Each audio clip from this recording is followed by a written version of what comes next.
കൂട്ടുകാരെ, ഇതാണ് happiness star. നിങ്ങൾ ഇതേപോലെ ഉണ്ടാക്കിയിട്ടുണ്ടോ? നമുക്ക് ഓരോ ദിവസം സന്തോഷം വരുമ്പോൾ ഇട്ട് വയ്ക്കാനുള്ള ടിന്നാണ് ഹാപ്പിനെസ് സ്റ്റാർ. ഇത് ഇതെന്തായിരുന്നു ഞാൻ കാണിച്ചത്. ആദ്യം ഒരു പേപ്പർ എടുക്കണം. എന്നിട്ട് എന്താണോ നിങ്ങൾ ഇതിൽ പേപ്പർ ഇടുന്നത് അതിനകത്ത് ഡേറ്റ് കൊടുക്കണം. എന്നിട്ട് എന്തിനാണോ സന്തോഷം അത് എഴുതണം. എന്നിട്ട് ചുരുട്ടിയിട്ട് ഇതേപോലെ ചുരുട്ടണം. എന്നിട്ട് ഇതിലിടണം. എന്നിട്ട് അടയ്ക്കണം. ഇതെങ്ങനെ ഉണ്ടാക്കണമെന്ന് ഞാൻ പറഞ്ഞുതരാം. നിങ്ങൾക്ക് ഇഷ്ടമുള്ളതുപോലെ ഉണ്ടാക്കാം.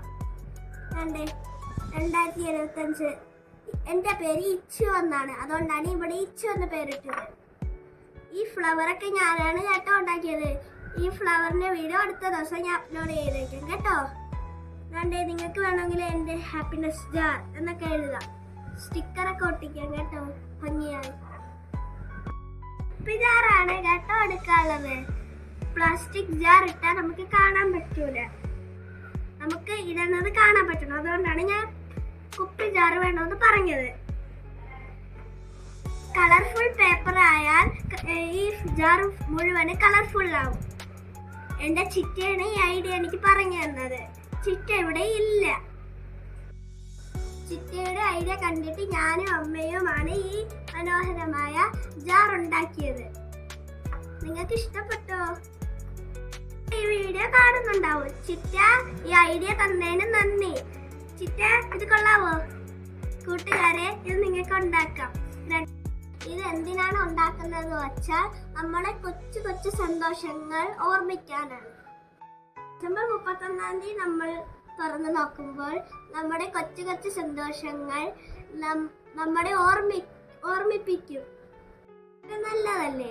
നമ്മൾ ഇപ്പൊ വിഷമിച്ചിരിക്കുകയാണെങ്കിൽ ഈ ജാറ് തുറന്ന് ഒരു പേപ്പർ എടുത്ത് വായിക്കുമ്പോൾ നമ്മളൊരു സന്തോഷം കിട്ടൂലേ? അതിനാണ് നമ്മൾ ഈ ഹാപ്പിനെസ് ജാർ ഉണ്ടാക്കുന്നത്. എല്ലാവർക്കും ഇത് ഇഷ്ടപ്പെട്ടെന്ന് വിചാരിക്കുന്നു. ഇഷ്ടപ്പെട്ടെങ്കിൽ കമന്റ് ചെയ്യണേ, ലൈക്കും ചെയ്യണം, സബ്സ്ക്രൈബും ചെയ്യണം. ഇഷ്ടപ്പെട്ടാൽ ലൈക്ക് ചെയ്യണം, ഇഷ്ടപ്പെട്ടില്ലെങ്കിൽ ഡിസ്ലൈക്ക് ചെയ്യണം. ഞാൻ 4ലാണ് പഠിക്കുന്നത്. എനിക്ക് ഉണ്ടാക്കാമെങ്കിൽ നിങ്ങൾക്കും ഉണ്ടാക്കാമല്ലോ. നിങ്ങളൊന്ന് ട്രൈ ചെയ്യാൻ നോക്കണേ. അവസാനമായിട്ട് ഈ പൂവിൻ്റെ ഇതാണ് ഞാൻ കാണിക്കുന്നത്.